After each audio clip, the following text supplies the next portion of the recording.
ये अरुण भारती माननीय सांसद है कि बानर है? अजब तेरी कुदरत, अजब तेरा खेल, छुछुंदर के सर में चमेली का तेल।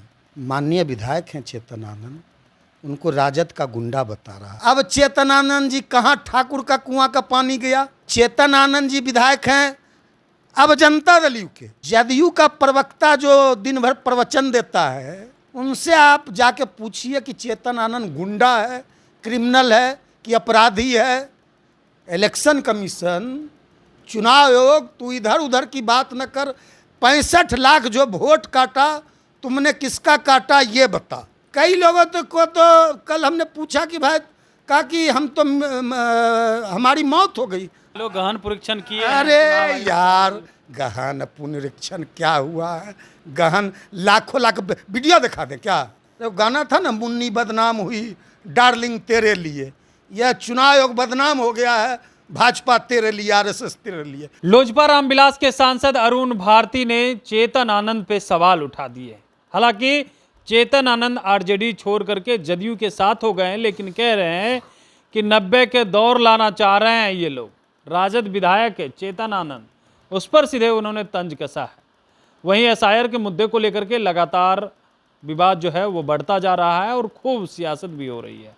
अब इस पे बातचीत करने के लिए हमारे साथ राष्ट्रीय लोक जनशक्ति पार्टी के राष्ट्रीय प्रवक्ता श्रवण अग्रवाल जी हैं। कैसे देख रहे हैं जिस तरीके से अरुण भारती ने चेतन आनंद को लेकर के कहा है, उसको लेकर? ये अरुण भारती माननीय सांसद है कि बानर है?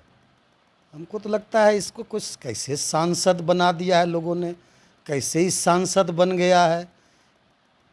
अब कह रहा है कि राजद का गुंडा चेतन आनंद को, माननीय विधायक हैं चेतन आनंद, उनको राजद का गुंडा बता रहा है।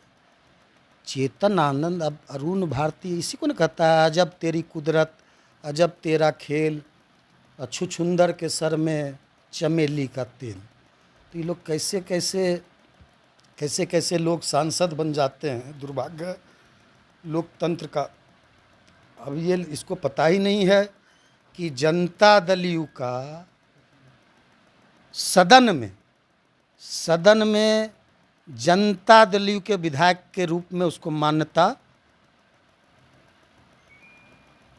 स्पीकर ने, बिहार विधानसभा के अध्यक्ष ने दिया। ये अलग बात है कि उसकी सदस्यता जिन लोगों ने, चाहे प्रहलाद यादव हो, चाहे नीलम देवी हो, चाहे चेतन आनंद हो, ये लोग राष्ट्रीय जनता दल के सदस्य थे, लेकिन ये पाला बदल के जनता दल यू के साथ चले गए। और जनता दल यू सदन में जो जनता दल यू की जो बैठने की सिटिंग जो जगह है, वहाँ ये लोग बैठते हैं, पाला बदल। अब ये लोग जनता दल, तो जनता दल यू के विधायक को गुंडा बता रहा है चिराग का जीजा। अब एक ओम प्रकाश वाल्मीकि जी की कविता थी, उस कविता में ओम प्रकाश वाल्मीकि जी ने ग्रामीण परिवेश में रहने वाली एक पिछड़ी जाति, छोटी जाति की महिला का दर्द को उकेरा था कि कैसे कुआं पे पानी उस ज़माने में नहीं भरने दिया जाता था। तो राज्यसभा सदस्य माननीय मनोज झा जी ने केवल ओम प्रकाश वाल्मीकि जी की कविता का उल्लेख किया था, ठाकुर का कुआं, उस कविता का। तो आनंद मोहन जी, चेतन आनंद जी किस तरह तलवार खींच लिए थे और कहने लगे थे कि ठाकुर का कुआं का पानी अभी सूखा नहीं है, ठाकुर के कुआं में बहुत पानी है। अब चेतन आनंद जी कहाँ ठाकुर का कुआं का पानी गया? अब तो चेतन आनंद जी विधायक हैं अब जनता दल यू के, उनकी माताश्री सांसद है जनता दल यू, एनडीए की सांसद है, उनके पिताजी एनडीए के नेता हैं। अब तो जदयू का प्रवक्ता जो दिन भर प्रवचन देता है, या भाजपा के प्रवक्ता है, उनसे आप जाके पूछिए कि चेतन आनंद गुंडा है, क्रिमिनल है कि अपराधी है। एम्स में कैसे गुंडा घुस जाता है, माननीय विधायक को गुंडा। अब क्यों नहीं, अब आनंद मोहन जी को जवाब देना चाहिए लवली आनंद जी उनकी माताश्री को जवाब देना चाहिए, सामने चेतन आनंद जी को जवाब देना चाहिए कि चिराग का जीजा गुंडा कह रहा है और ठाकुर का कुआं का पानी अब उबाल नहीं मार रहा है। तो अब इस पे हम क्या कर सकते हैं? चलिए, इस पे आप क्या कह सकते हैं? एसआईआर को मुद्दे को लेकर के एक बार फिर से जदयू के नेता और बीजेपी के नेता ने सवाल उठा दिया है और खास करके तेजस्वी यादव से पूछ दिया है। नीरज कुमार भी कई सवाल पूछे हैं, कैसे देख रहे हैं इसको? अरे नीरज कुमार को ये न बताना चाहिए, एक बिहार के सीनियर आईएएस अफसर, एक बिहार के सीनियर और ईमानदार आईएएस अफसर व्यास जी आरोप लगा रहे हैं। कल व्यास जी का यह बयान है, सीनियर आईएएस अफसर रहे हैं, मतलब चीफ सेक्रेटरी पद से प्रिंसिपल सेक्रेटरी इस पद पे से रिटायर किए हैं। बिहार में एक उनकी पहचान थी व्यास जी की। उन्होंने आरोप लगाया कि बीएलओ हमारे पास आया था, हमने अपने पति पत्नी का फॉर्म भरा, फॉर्म भर के बीएलओ को जमा किया, जरूरी जो दस्तावेज था, और उन्होंने ये भी कहा कि 2024 में हमने लोकसभा में वोट भी किया था, लेकिन हमारा नाम काट दिया। तू इधर उधर की बात न कर, इलेक्शन कमीशन, चुनाव आयोग, तू इधर उधर की बात न कर। 65 लाख जो वोट काटा, तुमने किसका काटा ये बता। तू इधर उधर की बात न कर, लोकतंत्र क्यों लूटा, वोट क्यों लूटा ये बता। अब ये बताना ना चाहिए, यह तो बड़ा सवाल है एसआईआर की प्रक्रिया पर। अब ये कह रहे हैं कि ऐसे लोगों का नाम काट दिया गया है, ऐसे लोगों का, जहाँ हमको पता चल रहा है, ऐसे लोगों का जो न मृतक की श्रेणी में आते हैं। हाँ। कई लोगों को तो कल हमने पूछा कि भाई, कहा कि हम तो हमारी मौत हो गई। हम बोले कैसे मौत हो गई तुम्हारी? तो चुनाव आयोग ने हमको मृतक के सूची में डाल दिया। अब जिंदा आदमी को मृतक की, बीएलओ गहन परीक्षण किए। अरे यार, गहन पुनरीक्षण क्या हुआ है? गहन लाखों लाख वीडियो दिखा दे क्या, मेरे मोबाइल में ना है सारे।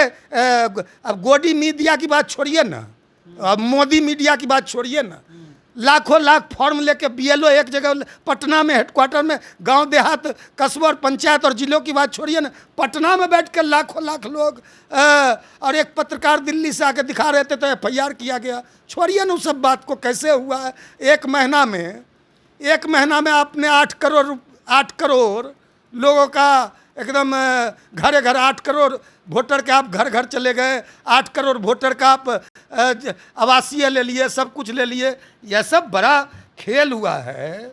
तो इसलिए अब इलेक्शन कमीशन को ये ना जवाब देना चाहिए, जो भारतीय जनता पार्टी के नेता और एनडीए के प्रवक्ता, जो एनडीए का जो प्रवक्ता सब इलेक्शन कमीशन का पक्ष लेके प्रेस कॉन्फ्रेंस कर रहे थे, ये ना बताना चाहिए इलेक्शन कमीशन को, मुख्य निर्वाचन आयुक्त को देश के, कि जनता दल यू भाजपा के लोगों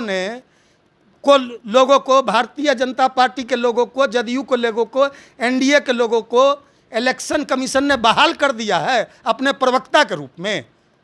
ये इलेक्शन कमीशन का आधिकारिक पक्ष रखने के लिए जी का झूठ पकड़ा गया तो अब बोलेंगे नहीं? तेजस्वी जी कह रहे थे हमारा नाम ही काट दिया गया, अरे एक नंबर सामने आ गया। अरे ये तेजस्वी यादव एक नंबर से वोट भी दिए थे 2015-20 में। अरे ये आदरणीय तेजस्वी यादव जी जो आरोप लगा रहे हैं, अब इलेक्शन कमीशन अपनी जो गलती है छिपाने में लगा हुआ है। अच्छा। इलेक्शन कमीशन कह रहा है, अब यह कह रहा है कि इलेक्शन कमीशन कुछ कह रहा है।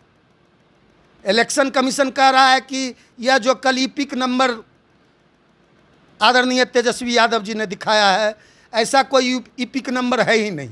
2015 हम 10 साल का पिछला खंगाले हैं। 2015 में जो वोट डाला इन्होंने, यह ईपिक नंबर दूसरा था, 20 में दूसरा था। अब यह प्रवक्ता, यह जनता दल का प्रवक्ता कह रहा है कि 2 जगह नाम है, तो 2 जगह नाम के बहुत लोगों के इलेक्शन कमीशन की गलती से, हम यहाँ रहते हैं दूसरे जगह जाते हैं तो दूसरा फॉर्म भरते हैं, नाम हटाने के लिए देते हैं, तो इलेक्शन कमीशन की गलती है। एक जगह से नाम नहीं हटाया है ना, एक जगह से नाम, ये तो बड़ा झोल है। छोड़िए ना तेजस्वी यादव जी की बात, अरे व्यास जी की बात का जवाब दो ना। व्यास जी की पत्नी का नाम कैसे कटा, इस बात का जवाब दो ना। इस बात का क्यों नहीं जवाब देते? और ये कहता है इलेक्शन। अब ये लोग भारतीय जनता पार्टी के लोग और आरएसएस के लोग कह रहे हैं कि बदनाम कर रहा है चुनाव आयोग को। अरे गाना था ना, मुन्नी बदनाम हुई डार्लिंग तेरे लिए। यह चुनाव आयोग बदनाम हो गया है, भाजपा तेरे लिए, आरएसएस तेरे लिए। यह नरेंद्र मोदी का मतलब एक सेल बन गया है। 65 लाख लोगों का नाम काटा आपने। या 65 लाख लोगों का इपिक नंबर आपको देना ना चाहिए। सजेशन मांगा है ना चुनाव आयोग, दीजिए किसका नाम कट गया है, किसका जोड़ना है। अरे चुनाव आयोग विपक्ष के किसी सजेशन का, केवल चुनाव आयोग आईवास कर रहा है। हमने कई बैठकें चुनाव आयोग में हुई। चुनाव आयोग तो सुप्रीम कोर्ट की नहीं सुन रहा, हमारा सजेशन क्या सुनेगा। सुप्रीम कोर्ट ने क्या सजेशन दिया कि चुनाव आयोग को न्याय कहता है, न्याय यह कहता है कि चुनाव आयोग को Aadhaar card, ration card, MNREGA job card, दो हेयरिंग में सुप्रीम कोर्ट ने कहा है। सुप्रीम कोर्ट से बड़ा कोई हो गया क्या। हमारा सजेशन की बात छोड़िए ना, सुप्रीम कोर्ट ने सजेशन दिया, जजमेंट नहीं दिया। सुप्रीम कोर्ट ने यह अपने जो सुप्रीम कोर्ट की तरफ से जो सुनवाई के बाद जो सुप्रीम कोर्ट ने कहा, उसमें कहा, दो बार कहा चुनाव आयोग ने माना। जब सुप्रीम कोर्ट की बात नहीं सुन रहा है देश का चुनाव आयोग, तो हमारा सजेशन क्या मानेगा। बिल्कुल। तो देखिए हमारे साथ राष्ट्रीय प्रवक्ता थे राष्ट्रीय लोजपा के, और तमाम सवालों का जवाब दे रहे थे, लेकिन सीधे तौर पे कह रहे हैं कि देखिए चुनाव आयोग बीजेपी के कारण बदनाम हो गई है। और सजेशन जहां तक मांगी है, सजेशन तो सुप्रीम कोर्ट ने भी दिया था, लेकिन उसकी सुने कहाँ। कमलेश कुमार,